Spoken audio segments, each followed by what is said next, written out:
everyone. Welcome to the Live Your Best Marriage podcast. I'm your host, Whitney Shio. And I'm your host, Pesa Shio, Whitney Shio's husband. And this is the place where we believe that every single marriage out there has a chance to be awesome and long-lasting. Yes, at Live Your Best Marriage, we believe that every marriage has a chance to be awesome and also to be fulfilling. Mm-hmm. And we just like to provide encouragement and support because we also think that pretty much everything can be figure-outable. Maybe not every single problem, but most problems. Yes, if you have the right attitude and the right attitude and the right knowledge, you can pretty much figure out everything. Mm-hmm. Right. Once you decide you're committed, a lot of the rest takes care of itself. And we also want to thank everybody who has been supporting this podcast by listening, sharing on iTunes and on SoundCloud and also on Stitcher. And also we'd like to thank everybody who has sent us tweets about the podcast on at Pesa Shio and at Whitney Shio. That's right. We are super excited that we get the opportunity to share tips and share our stories with you guys. So thank you for listening. That's awesome. Yes. And so what are we talking about in today's podcast? So today I wanted to talk about 2 solutions for communication. There are obviously many, many more ways to solve communication issues, but today I wanted to go over 2 specifically. And what are those? So, I wanted to start by asking, how as a couple do you guys disagree? When an issue comes up and you guys want to, talk it out and find a compromise, how much do you let it escalate? Or are you able to just exchange your opinions in a way that is respectful and you just have great communication?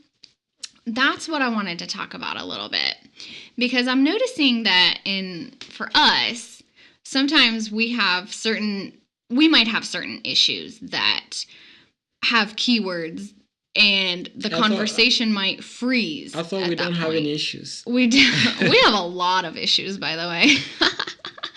We had some a few minutes ago, but I'll spare you the details. But there are certain keywords that when they come up, I've noticed that the conversation will just freeze. We'll just hit a wall.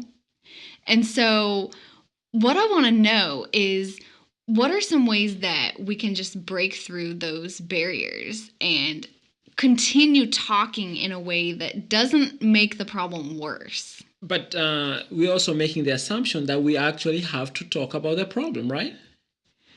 Because some things, maybe they just are better if they are left alone.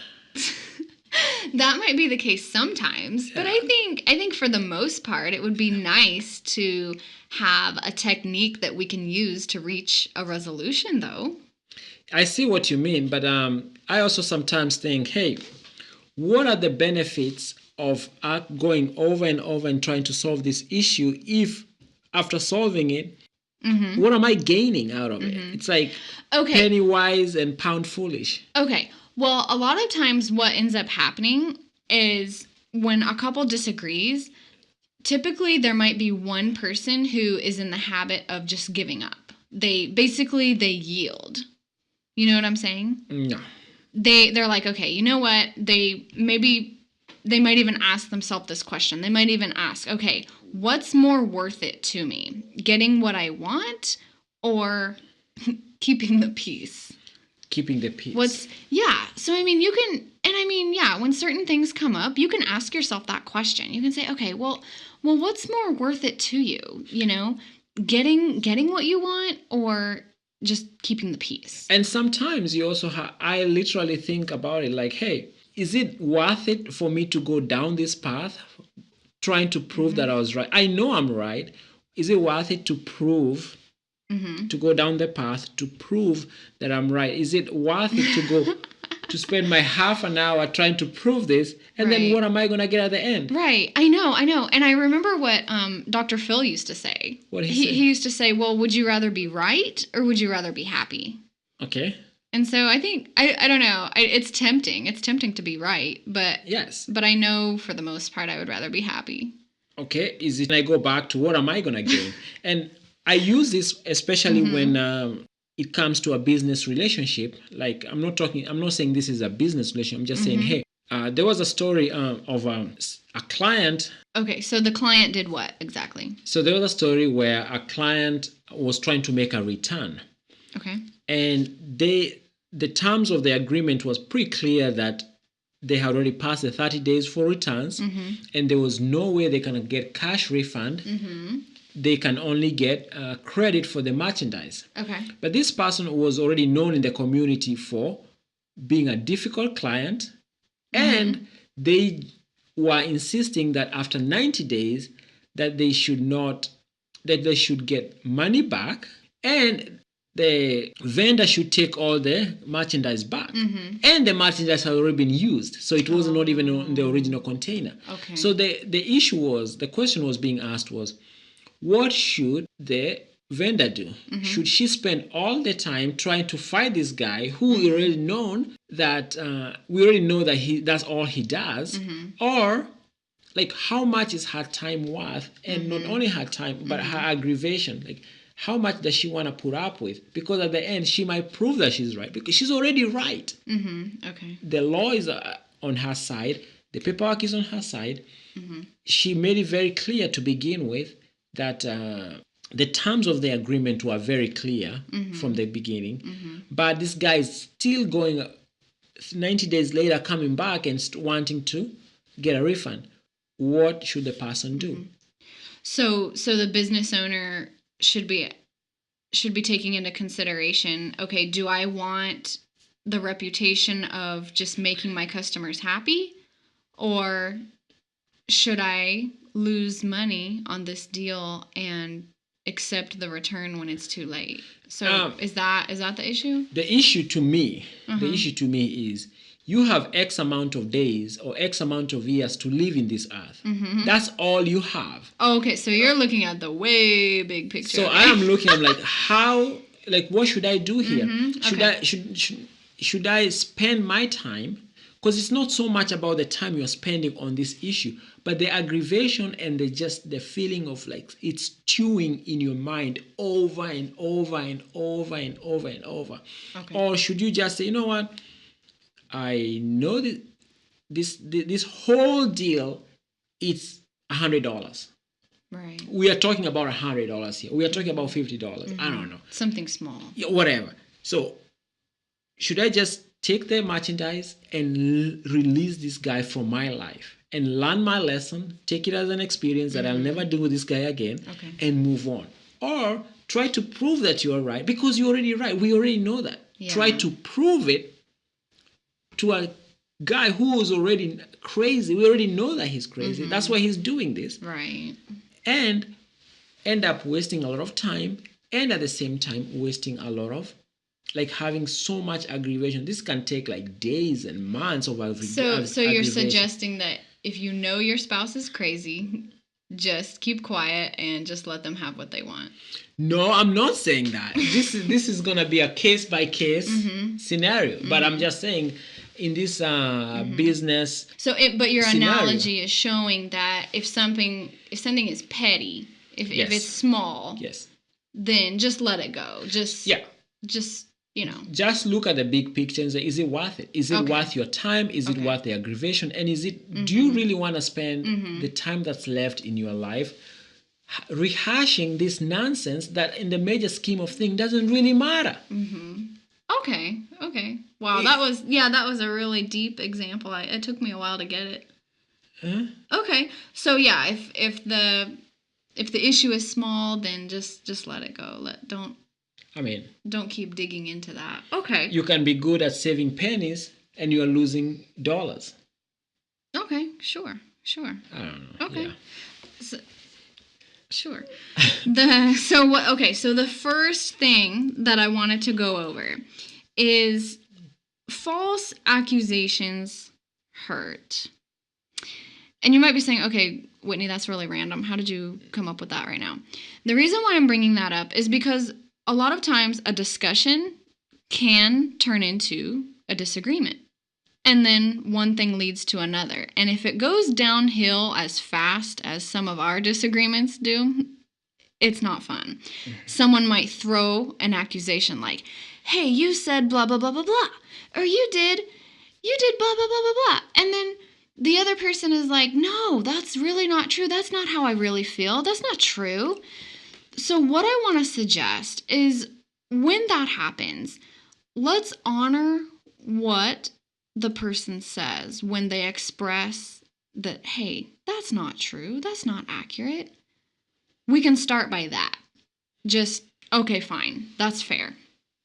I'll just take your word for it. If that's not what you really did, or if that's not what you really feel, or if that's not what you actually said, or that's not what you meant, I'll respect that. I'll just honor that. So we can move on to the next part of the conversation. Okay. That's something me and you can practice too. Because we're all in this. We're all in the same boat, guys. We all need it's true. So that's just an idea. And then the second idea that I had was when you're having a disagreement on whatever the issue is, you can listen carefully to what your spouse is saying. Don't jump to conclusions, and this is easier said than done. So listen very, very, very carefully and try to hear exactly what they're saying, exactly what their concerns are, and then respond in a way that is not insulting, and respond in a way that actually shows them you heard what they meant. But I agree with you. Mm-hmm. If all couples were living in a lab where everything is perfect and they're just having an argument and at the same time they're just listening carefully. Yes. Because why are they even having an argument? They're having an argument because they are disagreeing. That actually brings me to my next idea, which is your parents were probably the role models for communication when you were growing up. And that's true for all of us. So if our parents were not very good at communicating, chances are we might not be doing it very well either. But the good news is communication is a skill that you can learn. So when I say, oh, listen carefully and then respond carefully, that's a habit that can be formed over time. That's not something that we will just automatically start doing perfectly out of nowhere. According to the Webster Dictionary, it says an argument is an exchange of diverging or opposite views.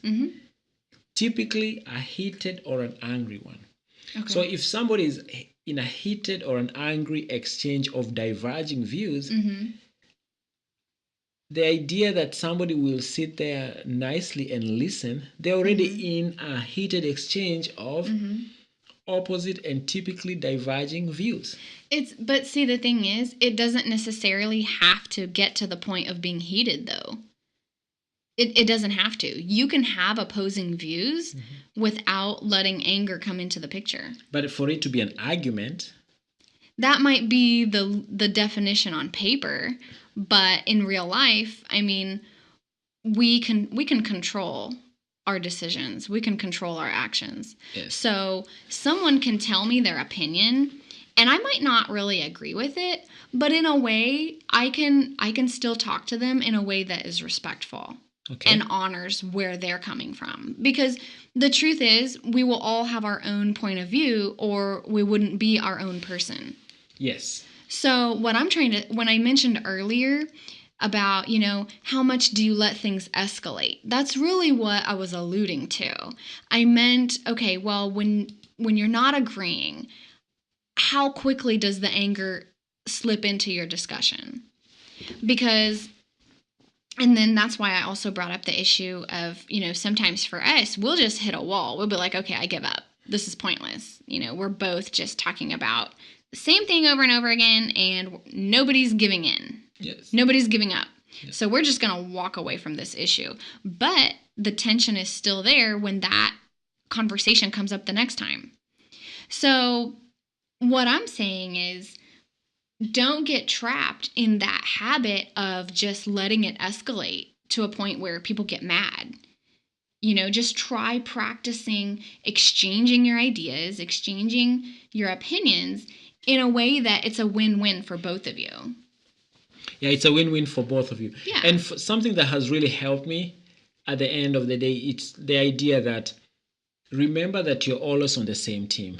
Mm-hmm. And mm-hmm. that just takes a lot of it actually makes a lot of arguments don't make sense, because if we are on the same team, right, why are we fighting? Or we should be we are on the same side. It's like, if you win, I'm winning. Right. If I win, you're winning. So you need to give up your point, right? And see, the thing is, I really love that example, and I'm so glad you brought it up. We've talked about it before, but I love bringing it up again, because the truth is, when you're playing on a team, you either win points together or you lose points together. Yes. You can't win against someone that you're on the same team with. Yes. Does that make sense? It makes sense to me. It always makes sense to me. And actually, I've used this many times when we are having a disagreement that we're on the same team. And also, I had brought up the issue of using the word which is argument. If words have meaning, and to some people, the word argument might mean pretty much nothing. To some people, it's a big deal. But I like to use the word misunderstanding, or we just don't see eye to eye. Not that we are not arguing, but I feel like words like, it's just a misunderstanding, or you don't see what I'm talking about, or it's we don't see eye to eye. Words like that take the fight down few notches. Yeah. Because I have a couple of friends who always tells me, "Oh, we are always fighting. We are always fighting."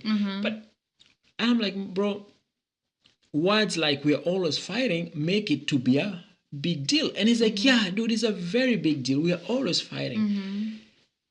And when he explains to me, that is something that I would have said it's a disagreement, or we don't see eye to eye. So by taking it down a notch, by calling it something that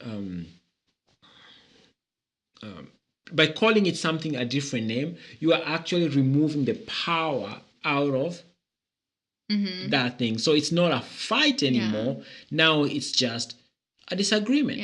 Oh, it's not a fight anymore. It's just we don't see eye to eye. We don't see eye to eye, for me, makes it something that I can work on.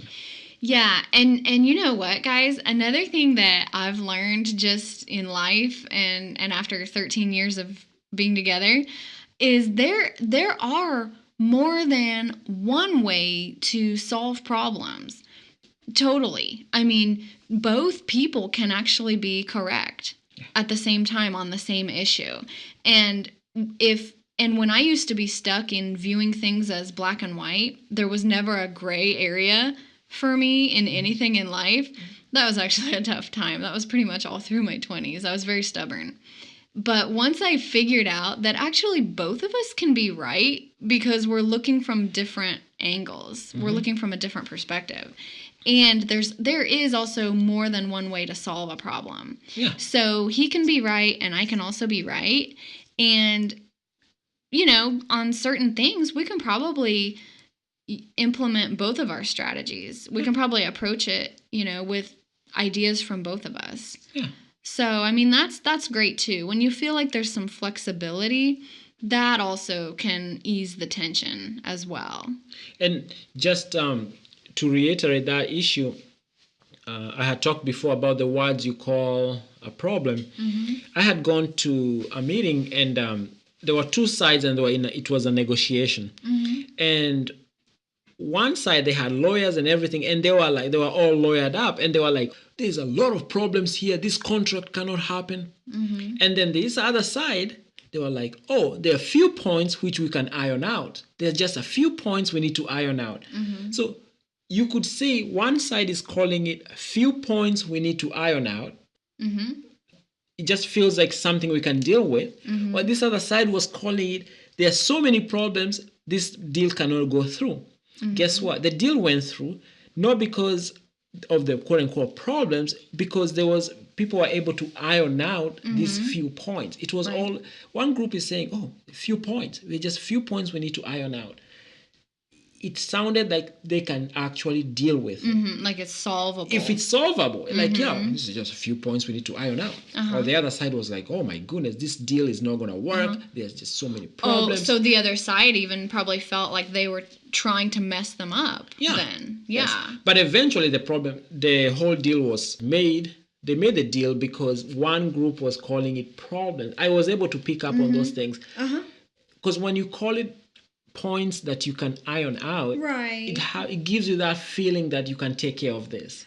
Right, like you guys are bigger than the problem that you're facing. Right. So in a marriage, you can use words like that to give you that power and that feeling that you can deal with it. Yeah, and that's a good point, because you could even bring it up when you're having a talk. You could say, you know what, we really are bigger than this issue that we're facing right now. And I'm pretty sure that we can get this taken care of, you know, in a way that works for both of us. Yeah. And just as we said earlier, you know, communication really is a skill that you can acquire. Yes. You can learn it, and you can learn to have conversations that work out for the best in your household. Yes. Each couple can decide, you know, hey, let's figure out what works for us. Yes. It might not be what works for other people, but what works for us. If this is something that helps us, then hey, let's go with that. So now there will be a time where all these things we are talking about are not working, and now you are finding yourself in one of those heated conversations, like maybe it's something to do with how to raise kids, or something to do with should we get another kid. Oh yeah, I know. but you know what I'm saying, like, what daycare should we use? Should we really even have a daycare? Should we have what should we do in terms of financial issues? Yeah. And sometimes these things can get really, really, really heated. What should we do at that time? They really can. Like we know a couple that the wife wants to quit eating meat, and the husband is adamant that they should not stop eating meat. And that might sound like a small thing, but really that's huge. I mean, so when it's time for them to start preparing their grocery list or start thinking about what they're going to cook for dinner, I mean, that's probably a big thing that comes up for them. So what should they do?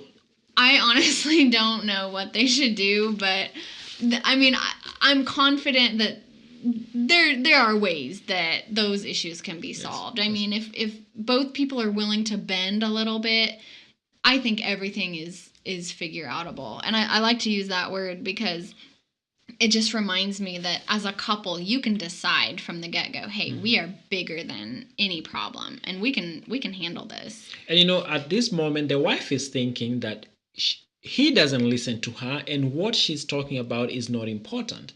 And the husband, I think he's thinking like, you know what, I am not going to quit eating meat. She's not going to tell me what to do. Yeah, and you know what, that also brings up, I think in this whole communication thing, that can also bring up the subject of empathy.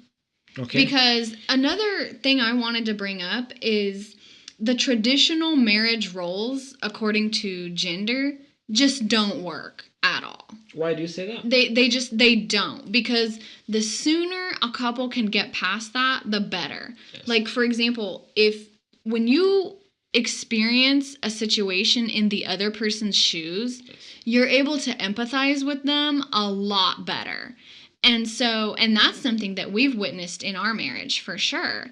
And I'm just so thankful that we've been able to kind of, I don't know, how would you say, we haven't really traded roles exactly, but we've definitely been sharing a lot of the same responsibilities recently, because you just became a stay-at-home dad. Yes. And so we run our business together as husband and wife, and we're both taking care of our kids during the day as well. So we share so much, but the way things were before, it was really tough for us to explain to the other, like, hey, I'm going through this issue right now, or can you help me with this?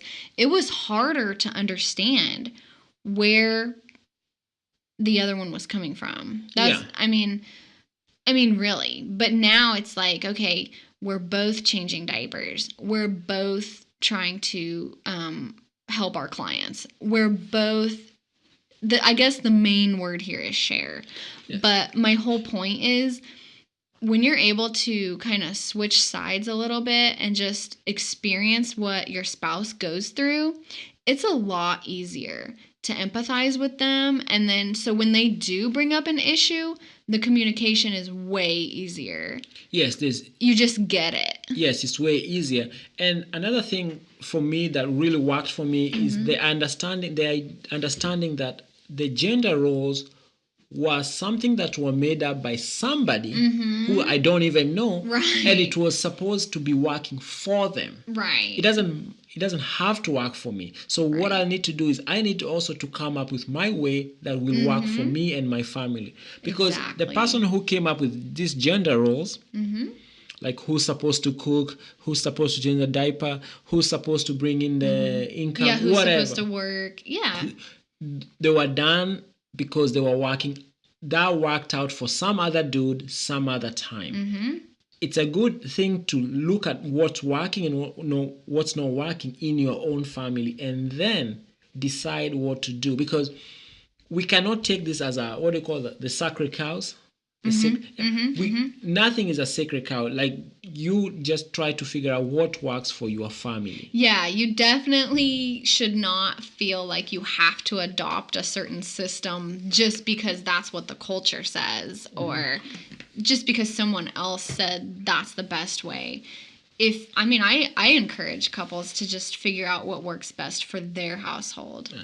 I think that's the easiest thing to do. Like, case in point, we were having an issue with grocery shopping, and I don't like grocery shopping, and with the kids, it becomes a big pain to go and buy this stuff from the grocery store, and this is done every week.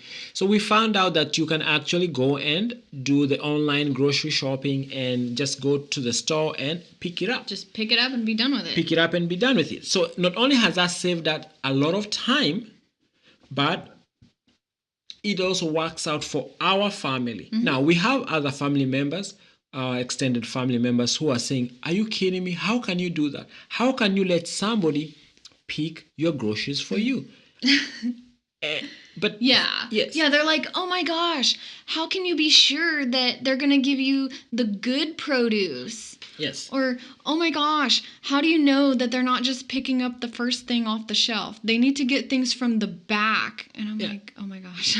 So for them, that's a big deal. Right. For them, it's a big deal that everything that they pick up from the store has to be from the back of the shelf, and they have to touch their produce.